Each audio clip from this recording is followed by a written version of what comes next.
जय हिंद, जय भारत। कैसे हैं आप लोग दोस्तों? मैं हूं आपका दोस्त अक्कड़ बक्कड़ राहुल धाकड़। स्वागत करता हूं आपका आज के इस बेहतरीन सेशन में, जहां पर हम लोग कोऑर्डिनेट ज्योमेट्री के बिल्कुल पड़ाव पर है, बिल्कुल शुरुआत पे है और यहां से शुरू होता है कोऑर्डिनेट ज्योमेट्री का सफर। मैं एक सीक्वेंस बताऊंगा आप लोग को। जब भी ये टॉपिक पढ़ेंगे आप लोग, तो कोऑर्डिनेट ज्योमेट्री में जब भी आप घुसते हैं दोस्तों, तो आप लोगों को सबसे इंपॉर्टेंट पड़ता है ये सीक्वेंस पढ़ना कि भाई सबसे पहले आप पढ़ेंगे स्ट्रेट लाइन। ठीक है, क्या पढ़ेंगे पहले आप? Straight line. उसके बाद पढ़ेंगे आप सर्कल्स। ठीक है, उसके बाद पढ़ेंगे आप सर्कल्स। उसके बाद पढ़ेंगे आप कोनिक्स। और जब कोनिक्स पढ़ेंगे तो उसमें पहले पढ़ेंगे आप पैराबोला, फिर पढ़ेंगे आप एलिप्स, फिर पढ़ेंगे आप हाइपरबोला। ये सीक्वेंस अगर आप फॉलो करेंगे तो आपको कोई दिक्कत नहीं आएगी, कभी भी आपके कॉन्सेप्ट अच्छे बन जाएंगे। तो मैं पूरा आपको पढ़ा रहा हूं, मतलब इनफैक्ट हमारी पूरी टीम, रैंक प्लस की टीम आपको पढ़ा रही है, आपका हर एक कॉन्सेप्ट क्लियर करेगी। अगर आपने क्लास 11th अच्छे से नहीं पढ़ा है तो दोस्तों कुछ मत करो, बस ये जो है वीडियोस देख लो, आपका काम हो जाएगा, आपको अच्छे से समझ में आएगा, ये मेरी गारंटी है। राइट, तो आइए शुरू करते हैं आज का सेशन, जहां पर हम बात करने वाले हैं स्ट्रेट लाइन की। दोस्तों जब मैं बात करता हूं स्ट्रेट लाइन की, तो आपको यहां पर एक कॉन्सेप्ट आता है स्लोप का। क्या कॉन्सेप्ट आता है? स्लोप। स्लोप बहुत इंपॉर्टेंट चीज समझने के लिए।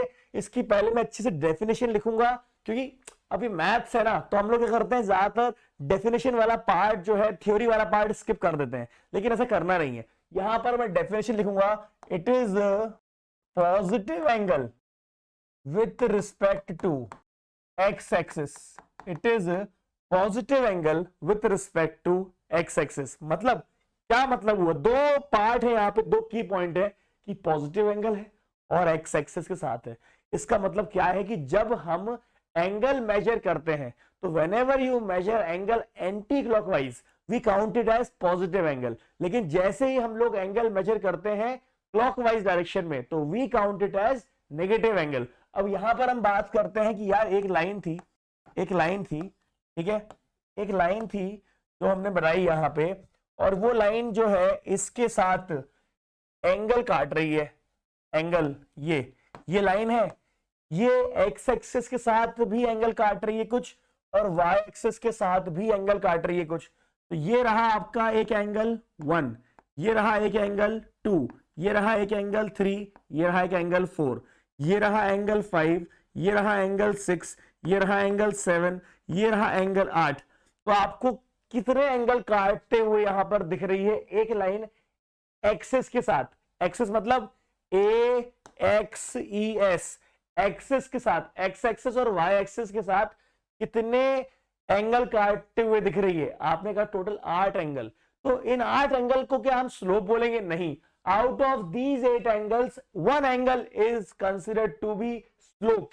तो आप बोलोगे अच्छा 8 में से स्लोप के लिए सिर्फ एक ही एंगल है, तो कौन सा एंगल है? तो वो यहाँ पे लिखा हुआ है पॉजिटिव एंगल है sir with respect to X axis. X axis तो ये है। पॉजिटिव एंगल कौन सा होता है? पॉजिटिव एंगल होता है ये वाला। एंटी क्लॉकवाइज एंगल क्या होता है आपका? Positive angle with x axis. तो ये जो एंगल है, एंगल नंबर 1, उसको कहा जाएगा स्लोप। क्लियर है कि नहीं? तो यहां पर अगर मैं बात करूं स्लोप की, तो ये हर फिगर में अलग अलग डेफिनेशन, अलग अलग तरह से स्लोप को आप बता सकते हैं। ठीक है, मैं आपको इसके बारे में समझाता हूं भी कि ये अगर आपका ऐसा कुछ लाइन दिया हुआ है, ये ऐसा कुछ लाइन दिया हुआ है, तो this is slope, this is slope. अगर कभी कोई ऐसी लाइन दी हुई है, कभी ऐसी लाइन दी हुई है, तो this is slope. Out of all those angle which this line intersecting it, this line is subtending, only this angle is considered to be slope. तो स्लोप का जो मतलब होता है वो हम समझेंगे, लेकिन उसके पहले बता दूं आप लोग को कि यहां पर जो है एक्यूट एंगल बन रहा है, यहां पर जो है एक्यूट एंगल बन रहा है, यहां पर जो है वो ऑब्ट्यूस एंगल बन रहा है। तो याद रखिएगा अभी एक्यूट और ऑब्ट्यूस की बात होगी, याद रखिएगा अभी एक्यूट और ऑब्ट्यूस की बात होगी। तो स्लोप का मतलब जो है, स्लोप को हम m से डिनोट करते हैं। ठीक है, और इसी को प्यार से हम लोग बोलते हैं ग्रेडियंट। क्या बोलते हैं दोस्तों? ग्रेडियंट। इसी को प्यार से बोलते हैं y2 minus y1 divide by x2 minus x1। इसी को प्यार से हम बोलते हैं dy बाय dx। इसी को प्यार से, मतलब मेरी क्या बात समझ में आ रही है आप लोग को? स्लोप बोल दो, m बोल दो, ग्रेडियंट बोल दो, y2 minus y1 divide by x2 minus x1 बोल दो, dy बाय dx बोल दो, change in y divide by change in x बोल दो, delta y by delta x बोल दो, या तो बोल दो टेन थीटा। तो मैंने कोशिश करी है कि आपको हर तरह से सारे के सारे जो हमारे फॉर्मेट थे वो बता दिए कि स्लोप को एक्चुअली बोलते क्या है। क्या मेरी बात समझ में आ गई आप लोग को? अब आगे बात करते हैं कि यार आपने कहा सर अभी एक्यूट और ऑब्ट्यूज के बारे में कि अगर ये मेरा क्वाड्रेंट है और ये मेरा अगर एंगल है, राइट, ये मेरा एंगल है और यहां पर थीटा जो है वो है ऑब्ट्यूज, क्या है, ऑब्ट्यूज। वैसे ही ये मेरा एंगल यहां पे बन रहा है ना, और ये यहां पर मेरा लाइन है, तो यहां पर मेरा क्या बन रहा है, थीटा एक्यूट। क्या बन रहा है, एक्यूट। यहां पे मेरा अगर एक्सिस है, ये मेरा एक लाइन है जो कि 90 डिग्री बना रहा है। तो इन सब में क्या खास बात रहेगी दोस्तों, जब भी ऑब्ट्यूज रहेगा तो m की वैल्यू जो रहेगी वो मतलब स्लोप की जो वैल्यू रहेगी दैट विल बी नेगेटिव। जब भी थीटा एक्यूट बनेगा तो m की जो वैल्यू रहेगी that is going to be positive, right. अरे हाँ या ना। तो और 90 डिग्री से बड़ा रहेगा तो नेगेटिव, 90 डिग्री से कम रहेगा तो एक्यूट, है ना, मतलब पॉजिटिव। और अगर थीटा आपका 90 डिग्री है तो tan थीटा या फिर m को हम बोलेंगे tan 90।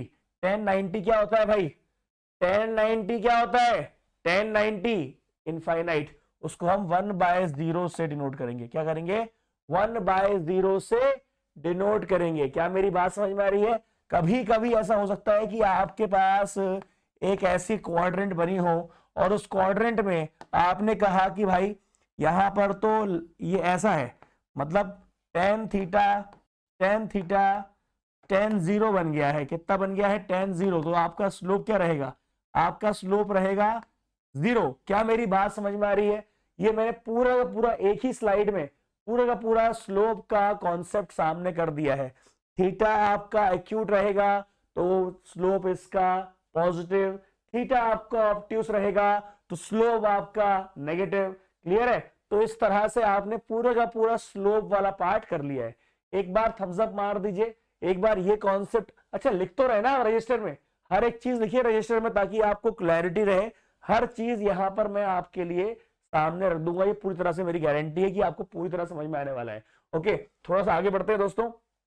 यहां पर आपने बोला कि ठीक है सर ये तो क्लियर है, अब आगे आगे क्या, आगे ये है दोस्तों कहानी कि आपने बोला कि स्ट्रेट लाइन है, बहुत बढ़िया किया आपने, स्ट्रेट लाइन पढ़ लिया। अब उसके बाद इक्वेशन ऑफ लाइन पे आते हैं। इक्वेशन ऑफ लाइन पे आने से पहले मैं बता दूं आप लोग को कंडीशन, पैरेलल लाइन कब होती है, पैरेलल लाइन कब होती है एंड परपेंडिकुलर लाइन में क्या होता है, ये मैं आपको समझाता हूं। पैरेलल लाइन कब होती है और परपेंडिकुलर लाइन में क्या होता है ये आपको समझाता हूं। कि अगर लाइन मतलब ऐसे मान लीजिए ये है, अगर बाय चांस ये लाइन जो है वो दोस्तों L1 है, ये लाइन जो है वो L2 है, L1 लाइन है और L2 लाइन है, राइट। और यहां पर जो दिया हुआ है वो दिया हुआ है आपको लाइन L1 और ये लाइन दी है आपको L2 और ये आपस में क्या है मेरे बच्चे, परपेंडिकुलर है। क्या है, परपेंडिकुलर। अब इस केस में क्या होगा और इस केस में क्या होगा, ये थोड़ी बात समझने की है। यहां पर हमने बोला कि सर ये L1 लाइन है, ये L2 लाइन है, जो थीटा वन ये बनाएगा, थीटा 2 ये बनाएगा। हमें पता है कि lines are parallel, so theta 1 is equal to theta 2। अरे हाँ या ना, theta 1 is equal to theta 2। तो yes sir, applying tan both side, applying tan both side, तो tan theta 1 is equal to tan theta 2। ये tan theta 1 होता है m1, ये होता है m2। तो ये इसका मतलब क्या है कि जब भी लाइन आपके पैरेलल रहेंगी तो both the slopes are equal. ये आप याद रखिएगा कि जब भी लाइन पैरेलल रहेंगी तो both the slopes are equal.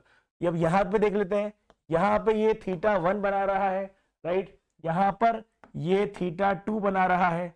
अब आपने बोल दिया कि सर क्या करेंगे, क्या रिश्ता रहेगा दोनों के m1 m2 में, इस लाइन का स्लोप जो है m1 है, इस लाइन का स्लोप जो है m2 है। तो हमने बोला कि एक बार एक काम करते हैं, एंगल सम प्रॉपर्टी लगाते हैं। ये θ1 ये 90, तो ये क्या होगा, ये होगा कितना 180 माइनस θ2। ठीक है, तो ये कितना आ गया θ1 plus 90 plus 180 minus θ2 equal to 0। अरे यही हुआ ना, इज इक्वल टू 180। अरे angle sum property, angle 1 plus angle 2 plus angle 3 is equal to 180, यही होता है ना। तो एंगल θ1 क्या है आपका, एंगल 1 है, 90 क्या है आपका, एंगल 2 है। तो 180 माइनस θ2 क्या हो गया आपका, यहाँ पर हो गया आपका एंगल 3, तो 180 डिग्री आ गया। अब ये 180 क्या हुआ, कैंसिल हो गया। सो θ1 प्लस 90 माइनस θ2 इक्वल टू 0। तो θ1 प्लस 90 इज इक्वल टू θ2। अब क्या करते हैं, इसमें अप्लाई करते हैं tan बोथ साइड। तो tan अप्लाई कर दिया मैंने बोथ साइड, तो कितना आ गया 90 plus θ1 is equal to tan θ2। अरे हाया ना, तो tan 90 प्लस θ1 क्या होता है, tan 90 प्लस θ2 क्या होता है, यहां पर minus cot θ1 is equal to tan θ2। Cot θ1 क्या होता है, 1 by tan θ1 is equal to tan θ2। अब ये वहां चला गया, -1 is equal to tan θ1 tan θ2। ये क्या होगा, ये आपका m1 है, ये क्या है m2 है, इज इक्वल टू -1। मतलब कहानी ये है कि जब भी आपके पास दो पैरेलल लाइन रहेंगी तो m1 is equal to m2 रहेगा। जब भी आपके पास दो परपेंडिकुलर लाइन रहेंगी तो m1 into m2 is equal to -1 रहेगा। एक बार उसको अच्छे से देख लीजिए, क्या आपको कॉन्सेप्ट समझ में आ रहा है ना। मैं आपको हर चीज, ये नहीं कि सिर्फ लिखा दिया खत्म कर लो याद कर लो, ऐसा नहीं है। मैं आपको हर चीज डिटेल में समझाना चाह रहा हूं ताकि भाई हम लोग सब बिल्कुल ऐसा हो जाए कि कॉन्सेप्ट आपको दिमाग में परमानेंटली बैठ जाए। राइट, सबको समझ में आ रहा होगा, मैं ऐसी उम्मीद कर रहा हूं। क्लियर है, चलो बहुत बढ़िया, बहुत शानदार। अब यहां पर क्या होगा, आपको अगली चीज बता रहा हूं, इक्वेशन ऑफ लाइन। क्या होगा, इक्वेशन ऑफ लाइन। तो भैया ये इक्वेशन ऑफ लाइन क्या होता है, इक्वेशन ऑफ लाइन आपकी बहुत अलग अलग तरीके से बन सकती है। जैसे कि पहला होता है आपका slope intercept form, slope intercept form पहला। फिर होता है आपका पॉइंट स्लोप फॉर्म, फिर होता है आपका 2 पॉइंट फॉर्म। राइट, यहां पर आपके सामने दिया हुआ है स्लोप इंटरसेप्ट फॉर्म, तो किस लिखेंगे, y is equal to mx plus C. ये रहा आपका स्लोप इंटरसेप्ट फॉर्म। ठीक है, ये दिया हुआ है आपका पॉइंट स्लोप फॉर्म, तो इसका फॉर्मूला होता है y minus y1 is equal to m x minus x1। ये दिया हुआ है 2 पॉइंट फॉर्म, यहां पर m की जगह क्या जाएगा, y2 minus y1 x2 minus x1। ये आ गया y minus y1 is equal to y2 minus y1 divide by x2 minus x1 x minus x1।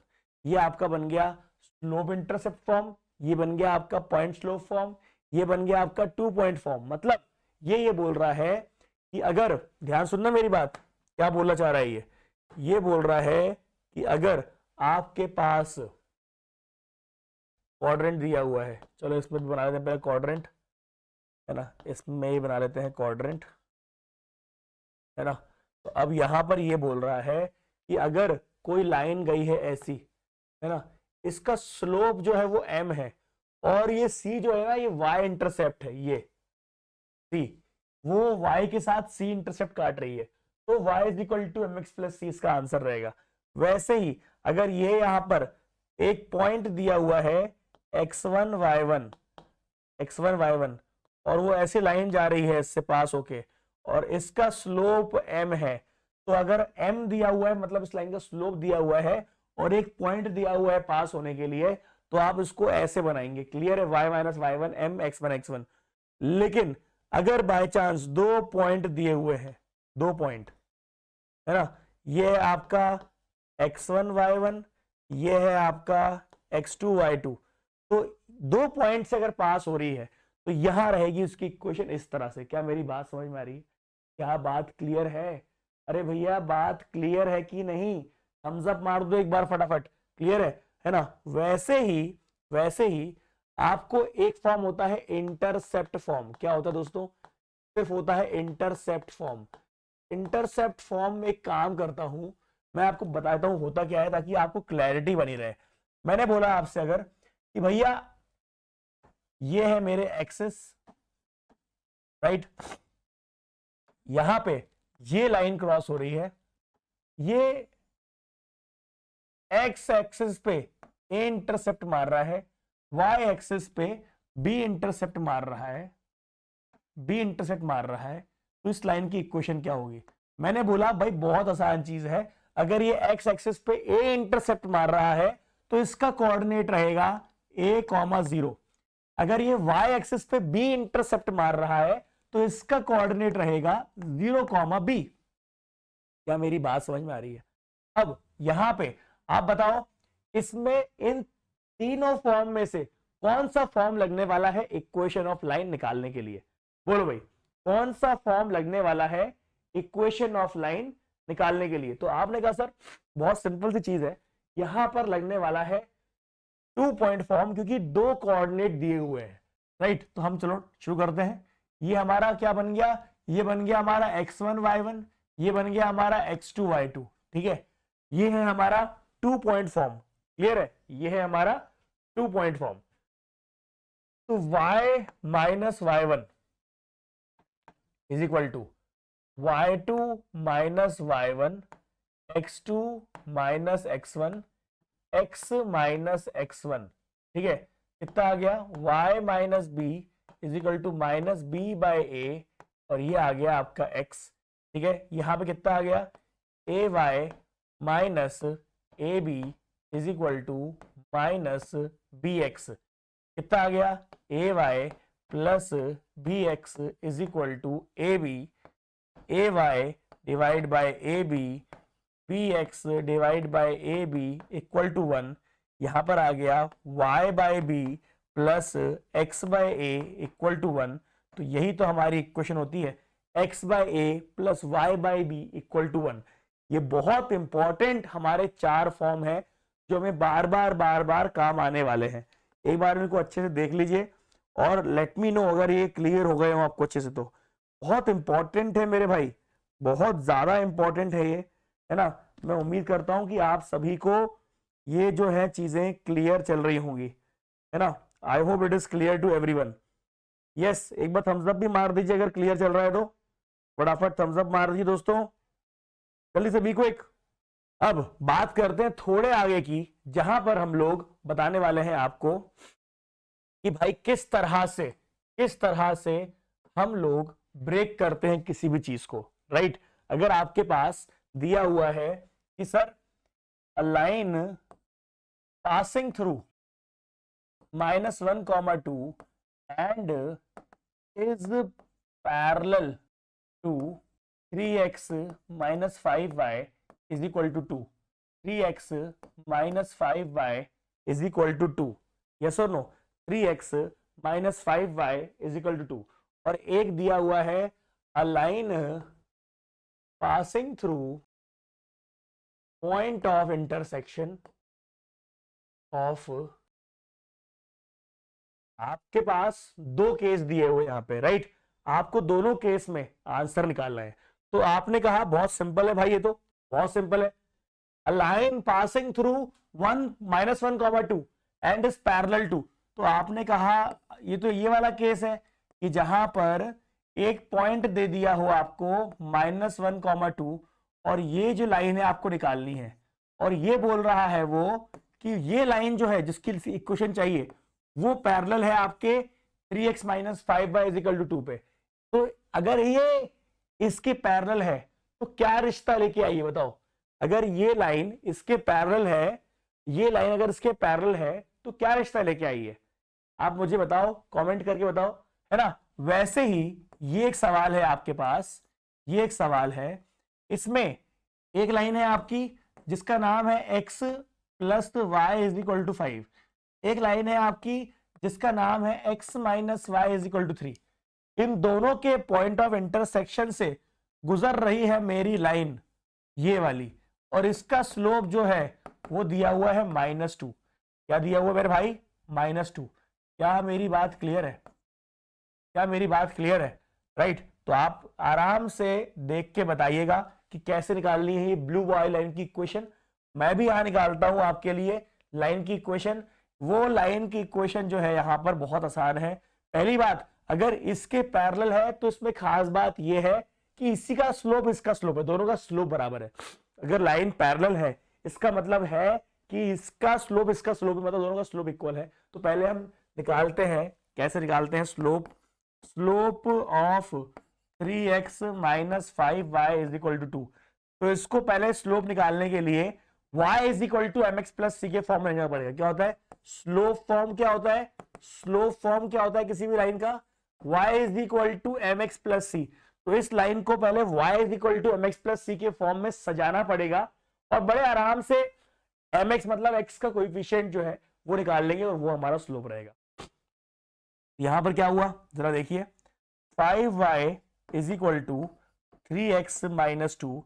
तो y is equal to 3/5 x minus 2/5। तो m की जो वैल्यू है वो रहेगी 3/5। m की जो वैल्यू है वो क्या रहेगी? 3/5। अरे हाँ या ना, m की जो वैल्यू है वो है 3/5। अब मुझे बताओ क्या क्या चाहिए? m दे दिया आपको 3/5, ओके।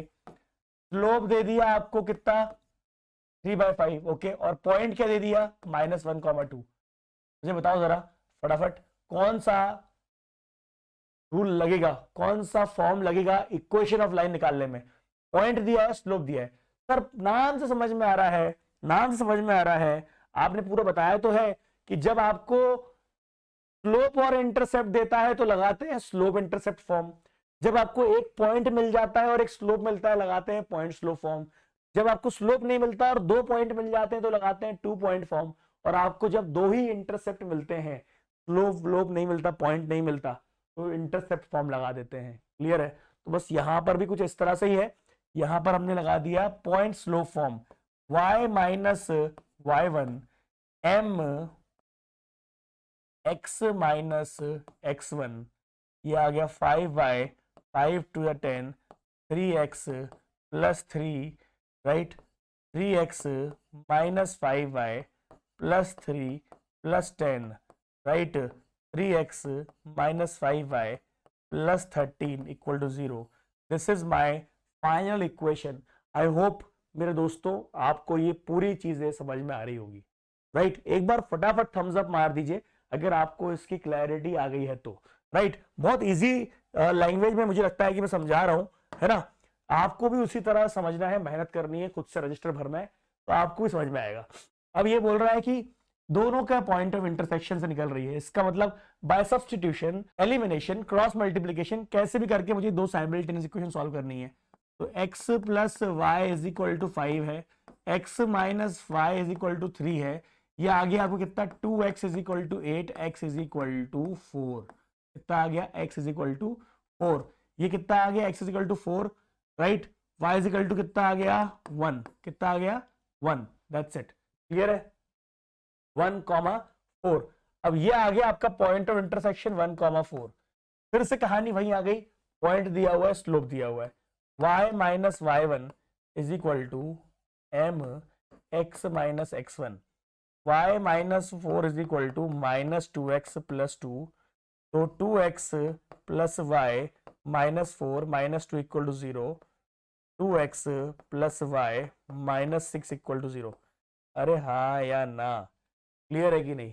ये आपकी इक्वेशन आ गई, आपका दोनों क्वेश्चन सॉल्व हो गए। एक बार पूरा देख लीजिए इसको, फिर आगे की तरफ प्रस्थान करेंगे हम लोग, कुछ और सवाल करेंगे, बेहतरीन बेहतरीन बेहतरीन गजब गजब सवाल करेंगे, राइट। आई होप सबको अभी तक का पूरा पार्ट समझ में आ रहा होगा। बहुत बढ़िया। अब मैं आपको थोड़ा सा एक कहानी बताना चाहता हूं कि अगर कोई एक पॉइंट है अल्फा बीटा, राइट, उसका मुझे अगर डिस्टेंस निकालना है, किसी भी परपेंडिकुलर डिस्टेंस निकालना है A X plus B Y plus C equal to 0 से, है ना। अगर कोई पॉइंट है अल्फा बीटा, उसका मुझे डिस्टेंस निकालना है A X plus B Y plus C equal to 0 से, क्या करोगे? आपको बता दूं मैं कि ये जो डिस्टेंस है वो रहेगा एक्स की जगह अल्फा पुट हो जाएगा, वाई की जगह बीटा पुट हो जाएगा, ये आएगा ए अल्फा, ऑब्वियसली मतलब डिस्टेंस है तो न्यूमेरिकल वैल्यू आएगी, तो ये आ गया अपना b beta plus c divided by root a square, ये आ गया बी स्क्वायर। क्लियर है? तो this is going to be the distance, ये हमेशा मॉडुलस में रहेगा, वो तो आपको मेरे ख्याल से पता ही है ना। मैं आपको एक एग्जाम्पल के तौर पे बता देता हूं कि अगर कभी भी ये रहता है ऐसा कि ये है आपका -1 और 2, है ना, इसका हमें डिस्टेंस चाहिए, किससे चाहिए डिस्टेंस? मान लेते हैं 3x - 2y plus 1 equal to 0, इससे डिस्टेंस चाहिए। ठीक है, होता है ना, डिस्टेंस क्या चाहिए, तो बोलेगा आप d is equal to 3 times of -1 - 2 times of 2 plus 1 divided by root 3 square minus 2 square. तो d इज इक्वल टू हो गया -3 -4 प्लस 1 डिवाइडेड बाय, ये आ गया 5, है ना, और यहाँ पे कितना आ गया, d is equal to -7 plus 1 -6 by 5, modulus में लगा देंगे तो वो 6/5। I hope it is clear, right. तो इस तरह से हम लोग किसी भी पॉइंट से, एक बार इसको देख लीजिए, किसी भी पॉइंट से हम लोग डिस्टेंस निकाल सकते हैं, कोई यहाँ पे दिक्कत वाली चीज नहीं है। आई होप आपको ये चीज समझ में आ गई होगी। अरे बाबा क्लैरिटी है कि नहीं? ठीक है, अच्छा।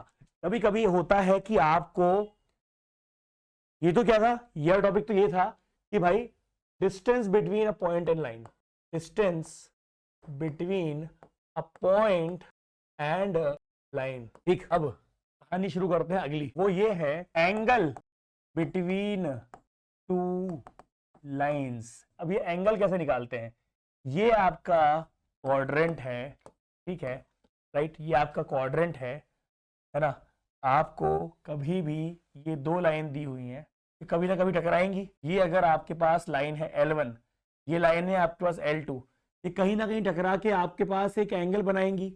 इसका स्लोप है आपका M2, इसका स्लोप है आपका M1, तो ये क्या रहा, ये रहा आपका tan theta M1 minus M2 1 plus M1 M2, क्या रहेगा, tan थीटा is equal to M1 minus M2 1 plus M1 M2, थीटा is equal to tan inverse M1 minus M2 1 plus M1 M2। I hope आपको जो भी मैंने पढ़ाया वो समझ में आया होगा। अभी आज के लिए सिर्फ इतना ही, लेकिन ये सिर्फ एक डेमो क्लास थी। आपको अगर ये लेक्चर समझ में आया है, पसंद आया है, तो मुझे बोलिए, 1.5 घंटे की क्लास एक और लगा दूंगा।